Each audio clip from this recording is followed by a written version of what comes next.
right? Didn't mean for that to happen. Okay. Go back 5 seconds. All right.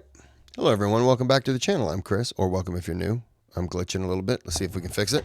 Let me get that, and we go back, and we're okay. I think we're probably not good. This video is sponsored by Yasin Muhammad. This is Seerah Part 63, Part 2, the Treaty of Hudaybiyyah. Hudaybiyyah.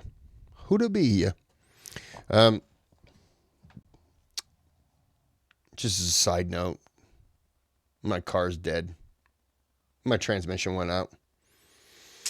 And 108,000 miles, brand new in 18. And they said 6,000 for that. And I was like, well, that's not going to happen. Let's get a new car. Or get something used that's drivable for the time being. It just stinks. Stinks. But that's life. All right, before we get started, click on that thumbs up and subscribe to the channel. And then there's a thanks button. You can donate if you also want to sponsor a video. Click on that. Recommend a video. We're going to take this to about the hour 6 to 7 minute mark. Somewhere in that range. All righty.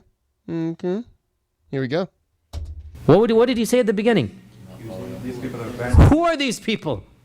Right? They're going to abandon you at the first sign of a sword. Then in 1 hour, what happens? Look, wallahi, I've never seen anybody like them. Neither Najashi, nor this, nor that. They can't even look. They can't. Do you see this, right? From where to where?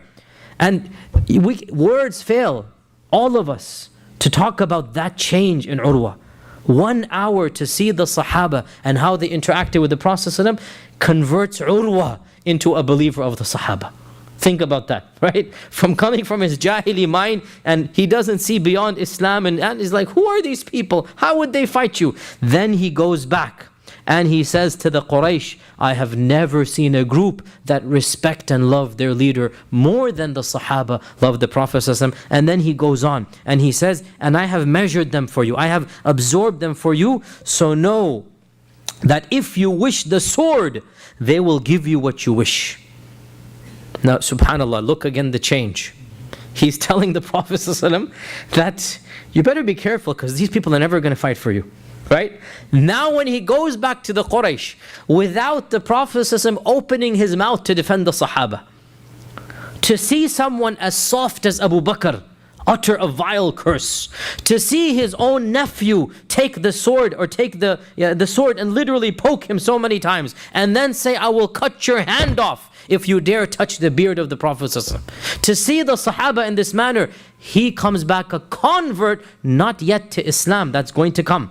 He's going to convert to Islam, but he comes back a convert in the iman of the Sahaba, not in iman yet. But even a kafir cannot deny the iman of the Sahaba. So he says, I have seen a group, and I'm quoting from him, I have seen a group, they don't care what happens to them if their companion is harmed. Meaning the Prophet ﷺ. They don't care about themselves. They will do everything to protect him. Even the women amongst them would never hand him over no matter what the cost. Forget the men, even the women. Subhanallah, where to where? Wallahi, to me this is one of the most beautiful paragraphs of the Seerah that I love to read, because it demonstrates something that in so poetic terms and in so beautiful terms that we don't hear from the Sahaba themselves. So then he says, take my advice. I fear that you will not be able to win over him. He has too strong of an army, even though quantity-wise the Quraysh are triple. The Quraysh are at home, they're triple, and the Muslims are only 1,400. But still, he says, I fear you won't be able to beat them. And besides, now he gets soft and he says, he is a man that has come to this house wishing to honor it and with sacrificial animals, but instead he is being deprived and denied and prevented. Immediate shift of sides here, right? He leaves Mecca telling the Quraysh, you know I'm on your side. You know I have your back. You know I've always been on your side, right? 1 hour meeting with the Prophet and the Muslims, and now his heart is with which side? right? And wallahi, these are things you cannot control. This comes from iman, raw iman. This comes when a group believes in Allah subhanahu wa ta'ala. People see that belief. Even if they don't have it, they can sense it. And this is a big lesson for us, brothers and sisters. Our main weapon is not arms. It's not weaponry of the hands. Our main weapon is our belief in Allah subhanahu wa ta'ala. And if we have that, the rest will fall into place. And this clearly shows that the Prophet did not intellectually respond to everything. All that needed to be shown was Islam and the Muslims cooperating together, showing their respect to the Prophet sallallahu alaihi wasallam. At this, the Quraysh got angry. The Quraysh got angry. And they said, if only someone else besides you had said this. If only someone else besides you has said this. Ya Aba Ya'fur. Ya'fur was his kunya. Aba Ya'fur was his kunya. Ya Aba Ya'fur. If only someone else besides you has said this. Meaning, come on, we thought better of you. You as well, now you're switching sides emotionally, right? If only somebody else has said this, but we will not allow him this year. This year there is no question. So once again the Quraysh are sticking to their guns, and they do stick to their guns to the end. Their arrogance and their fanaticism, their stubbornness has got the better. Khalas, we have made up our minds. Doesn't matter who says otherwise. The Arabs are not going to say that he entered Mecca despite us. We will have the upper hand. And here we find over here so many benefits. I already mentioned many of them here, that Urwa's opinion changing. But one thing I have to point out here, that wallahi, brothers and sisters, a spade is a spade and the truth is the truth. Here, a kafir at the time, he's going to accept Islam. Right now he's a kafir, pagan, idol worshipper. He recognizes the maqam of the Sahaba. What do we say to those who claim to be Muslim and they don't recognize the maqam of the Sahaba? I mean, wallahi, it's mind-boggling that a pagan cannot help but be so impressed, awed, saying, I've never seen a human sight like this in my life. And it is wallahi shameful and sad that there are people who do not respect the Sahaba and they claim to be worshipping Allah and following the Messenger. And here we have a pagan testifying to the maqam of the Sahaba. Also, we see over here that the Prophet ﷺ clearly is waging a type of psychological battle. And clearly he's winning. Anybody that comes to meet him, he comes back convinced. Right? And therefore, the battle is not just verbal. It's not just physical. There's also a psychological side. And one of the best... Another thing that he's doing is that he's not insisting, I'm going to come in regardless. We're coming in whether there's going to be a fight or not. He's just saying, look, they can leave. We're going to be there a day or two, and then we'll be out of there, and you can come right back in. We're not trying to control anything. Never using any sort of threats. Never using, any association of violence other than if you're going to start it, don't think we're going to run. So everyone who's looking at this they're listening to what was it, the Quraysh.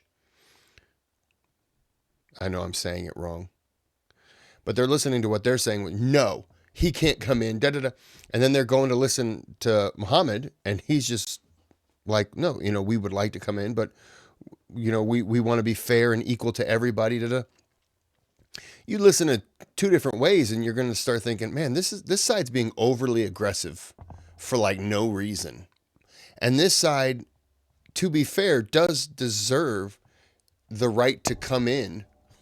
And so, you look at it from that point, and unless you truly harbor some ill will against him, you're going to stand on the outside and think, man, they're really just being unfair right now, because they don't own it. So they're just being like, they're being dicks. Best ways to win the psychological battle is simply to stick to your principles. Be firm in what you believe. And eventually people will respect you for that firmness. Wallahi, even those who don't believe, when you are firm to your beliefs, they have to admire your principal stance. You know what? I might disagree, but he's a man who follows his beliefs. And we, unfortunately, are too embarrassed many times to stand up to our beliefs. And we also witness over here the long-term thinking, the strategy, the diplomacy of the Prophet ﷺ. His diplomatic ways of basically dividing the Quraysh up or the Arabs up. So bit by bit, people are simply getting away from the Qurayshi position. And we'll see now we have the Thaqif breaking away. We'll see another person break away with another major group. This is long-term strategy of the Prophet sallallahu alaihi wasallam. Now, just as a side point, as a footnote here, so Urwa was from the tribe of Thaqif, as we said, from Ta'if, and Urwa, he accepted Islam in the 9th year of the Hijrah. After the conquest of Mecca, he officially accepted Islam in the 9th year of the Hijrah, and we're going to... The 9th year of the Hijrah, does that mean the 9th year after the Prophet, after he what's the word? After he came forward, after his visions or whatever, I don't know the correct terminology. After he was visited, that's what I'm trying to say. Is it the 9th year of kind of the establishing of Islam? Is that what that means? I'm pretty sure I'm incorrect, but I'm going to say I'm 100% nailed it. Being right or wrong. Talk about his story probably in around 2 months, maybe inshallah ta'ala, if Allah gives us life, and we continue the seerah when we get to the story of Thaqif and whatnot. And he was one of the first of the elders of Thaqif to accept Islam. One of the first of the elders of Thaqif, of the noblemen of Thaqif, to accept Islam. And eventually we'll get to the story of Thaqif. Thaqif was perhaps the most difficult tribe. I mean, after all, they did what they did back in the day. Remember? The incident of Ta'if, that's Thaqif. Right? The same incident of Ta'if is Thaqif. They did what they did. And Thaqif was the most stubborn tribe to the end. Even when they accepted Islam, they gave the most bizarre conditions. Ya Rasulullah, it's cold in Ta'if, we don't want to do wudu. Literally, right? Do we have to do ghusl? We don't want to do jihad with you. How about zakat? Can we just get rid of zakat because we don't want to give our money to you? Right? They had so many weird and bizarre. We'll come to that when we come to that. That's the tribe of Thaqif.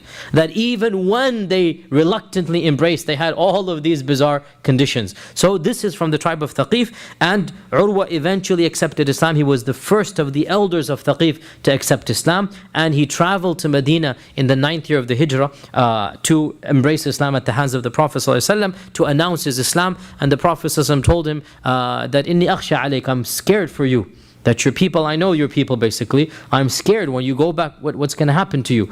And Urwa was very confident, too confident. And he said, Ya Rasulullah, my tribe, listen to what he said, if I'm sleeping, they would never wake me up. Meaning I have that maqam amongst them. That if one of them saw me sleeping, nobody would wake me up, even that's how much they respect me. Well, they respected you before your Islam. Now you will see what Islam does. Right? So he felt so confident, he said, don't worry, I can take care of myself. My people respect me.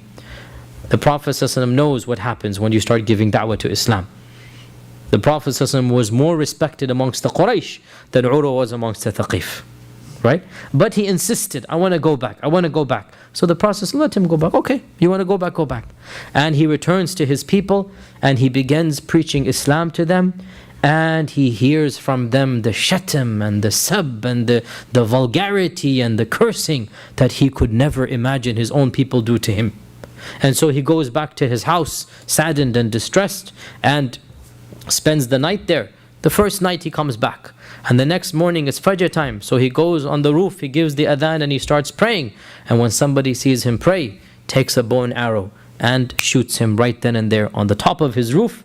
And it is said, Ta'if is at a mountainous region, and it is literally on top of the mountain, and it is said that the arrow not only hit him, but he fell basically into the ravine or into the valleys underneath, and he died a shaheed. And when the news reached the Prophet sallallahu alaihi wasallam, he said, مثل عروة كمثل صاحب ياسين.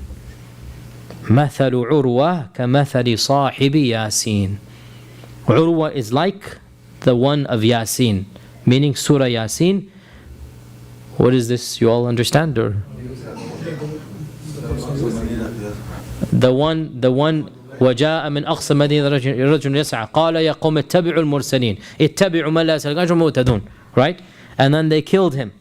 And he says that قال يا ليت قومي يعلمون بما غفر لي ربي وجعلني من المكرمين. So the Prophet ﷺ said مثل عروة كمثل صاحب ياسين, that he called his people to Allah and in response they killed him. He called his people to Allah and in response they killed him. And anyways, I went into the tangent of Urwa. This is Urwa. At this stage, obviously, he's not a Muslim. Clearly, we can say, clearly, it was at this stage that Islam first entered his heart. When? When he saw the respect the Sahaba had for the Prophet ﷺ. And he realized this is not human. Well, I'm sure they say it's not human, but it's not natural. Something divine is coming here. Right? That Allah has given some respect, there's revealed something like this that otherwise the kings do not automatically get that. Right? And wallahi, this is so true, that every politician, even if he is in power, the people only respect him for his chair, for his kursi. You know? They don't respect him for him. They respect him for what he can offer them. Right? Whereas our Prophet ﷺ, we respect and love him for who he is, and not for what he can offer us monetarily. And this is the difference between respect that we give to the prophets and respect that the people of Kisra and Caesar give to their people. In any case, back to the story of Hudaybiyyah. So, Urwa goes back, he is rebuffed, and so Thaqif cuts off now. So Thaqif is not going to participate. Bit by bit, the conglomeration of the Quraysh is being cut off. And we're going to see another one in a while. Here the Prophet ﷺ felt the need to send somebody now from his side.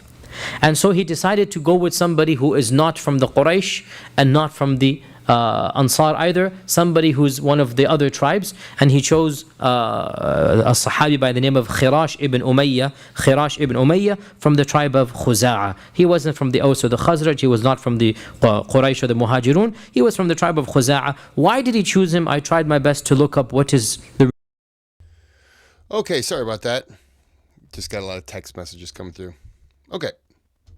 Reason why, the only reason I could come across myself, it wasn't something that is mentioned, is that perhaps because he is neither Ansari nor Muhajir, that he can be viewed as someone relatively neutral for the time being. Even though he's a Muslim, even though he's in the camp of the Muslims, but hopefully he won't rile up the anger of the Quraysh by sending somebody who is a Qurashi like Abu Bakr or Umar. That's the second step. The next step is to send the Qurashi. Right now he hasn't gotten to that step. He sends somebody who's somewhat tribal-wise neutral. The tribe of Khuza'a is a neutral tribe. Allahu A'lam, this is the only reason I could find. To find somebody from a tribe that has not been involved with the Quraysh directly. The Aws, the Khazraj, there's spilled blood now. Badr has happened, Uhud has happened, Khandaq has happened. So the Quraysh will have something in their hearts, right? As for their fellow Qurayshis, like Abu Bakr and Umar, clearly they will have some things against them. So perhaps the only wisdom that I could come across, he chooses somebody that has a neutral tribe, and that's the tribe of Khuza'a. So he sends Khirash ibn Umayyah, and in order to demonstrate that he really wanted peace, that there's no evil that he has, he sent Khirash on one of his own camels by the name of Al-Tha'lab. And in those days, people recognized other people's horses and camels, not like us that we have no clue. You could show me 100 horses, they all look the same to me. But in those days, people are different. They recognize whose camel and whose horse this is. And so he chose a camel that they would recognize, that this is the camel of the Prophet. So it's a meaning, I want peace here. I'm sending my personal envoy on my camel to you. And when Khirash entered with the camel of the Prophet ﷺ, they clearly recognized that is his camel, and their anger flared up. They surrounded him, a mob gathered, shouting, jostling, shoving, threatening. Eventually, the camel is wounded and hamstrung, so they cut off basically the what is it called, the sinew, the backbone, not the backbone, the leg, the ligament, the ligament of the knee. They cut it off so that the camel is hamstrung, and they're about to kill Khirash. The mob is gathering. You know, mob mentality. You know, there's just people coming and their anger is coming until finally another person of Khuza'ah calms them down, who was in Mecca at the time, calms them down, says, this is a Khuza'i, you don't want to get involved with this, don't bring them down, you know, and they get there to their senses and they send him back without even a major discussion taking place. So the Prophet realizes that a neutral guy is not going to work. A neutral person is not going to work. Now it's the Qurayshis' turn. Who do they send?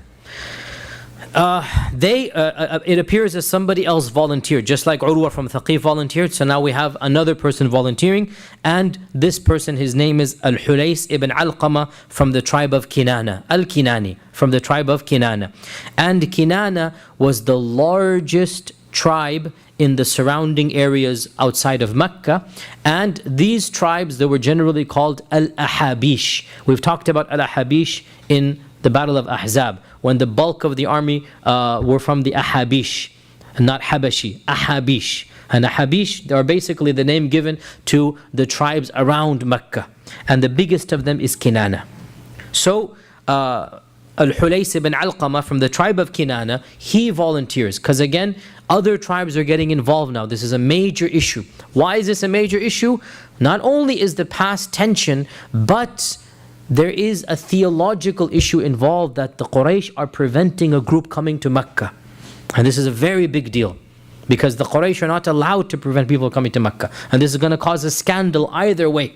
And so Al-Hulays volunteers, says, let me go and speak to the Muslims. The Quraysh agree, and when Al-Hulays approaches, the Prophet ﷺ recognizes him from the distance. And by the way, this shows that clearly the Prophet's vision is way beyond 2020. For him to recognize somebody far away before even Hulays enters the camp. And he says, this is Al-Hulays ibn Alqama from Kinana. So he mentions to the Sahaba who this man is. From the distance, he's there. This is Al-Hulays ibn Alqama from the Kinana. And his people, they show respect. يُعَظِّمُونَ. They consider sacred the sacrificial animals. One of the things known about this tribe is that they valued the animals that we decorate. You know, we talked about the decoration of the camels and the sheep when you send them to the Kaaba. They consider this to be very sacred. So, show him our sacrificial animals. So, Hulays is still in the distance, he's walking, and the Sahaba take out hundreds and hundreds. Remember, 70 only the Prophet had. How many would be total? There must be at least 500. And these are just the camels. On top of this, you have the sheep and the goats and others. And all of them are decorated with their markings and their special ribbons. And these are the ones that are the sacrificial ones, correct? So he's pretty much showing this guy's, obviously, as history has called him, a pretty good dude. You know, you can quote me on that. And he's showing up, and so Muhammad's just like, hey, look, and showing him all that. Because he knows that this person clearly appreciates that, respects it. Yeah, it's a good guy. I'm going to let him kind of finish telling this part, and then I'll stop it. Strings, this is, as I explained to you, this is what they would do, and this is still done to this day, that you decorate the animals to demonstrate this is a camel, this is an animal, we have dedicated it to the house of Allah and the poor people in the house of Allah. So Hulays is coming, and before he even gets to the camp, the Sahaba bring out hundreds of camels, and they bring the camels to the valley that he is coming down into, and he sees the entire valley full of camels that have been decorated for the fuqara of Mecca. And he sees the Muslims in ihram doing the talbiyah, labbaik Allahumma labbaik. They're basically showing, you know, their status. And Al-Hulays doesn't even enter the camp of the Muslims. He turns around, he goes back to the Quraysh, and he says, Subhanallah, it is not allowed to prevent these animals from reaching their destination, and from preventing the pilgrims from visiting the house of Allah subhanahu wa ta'ala. Without even speaking to the Prophet ﷺ, he is converted over. Well, and he's also saying that he's showing, he didn't show up with an army. He showed up with the sacrificial animals. He's doing his part. So if you're going to walk out and say, oh, well, then you see all the animals, you got to think, because there's one part, it's kind of like, well, he is here for the right reason. Of course, they would have known that if they would have just asked or tried to talk to him in a way where it wasn't no, you can't come in. No, we're not going to give you this. No, we're not going. What did they think that he was going to come in and then like take the town and take the town, take Mecca, and then not allow anyone in? Does that? Even I can look at the situation and say he's not going to do that. Absolutely not. He has no interest in doing that. That's not what he's about. Yeah, he would have taken the I keep wanting to say town. You would understand what I'm saying. He would have taken it for 2 days, and then you could have come in and said, "Okay, it's our turn now," and he'd have been like, "All right, cool, we're out." That was the resistance. Okay, cool, we're out. That was it. That's not resistance. He's brought all the animals to show you that the reason why he's there is it is a pilgrimage. It's one of the sacred months. So he's there for not try to fight. I mean, he proved he wasn't trying to fight when he went around so he didn't run into Khalid and his army. I'm getting annoyed with these people. We're going to pause it here. Check my blood pressure. I just went into a rage, didn't I? I just went a little tantrum. I apologize. I just got really annoyed. All right. Well, we're going to end this here. We will be back with the fourth and final part. But until then, did I say part or fart? I have no idea what I said. We'll be back with the final episode.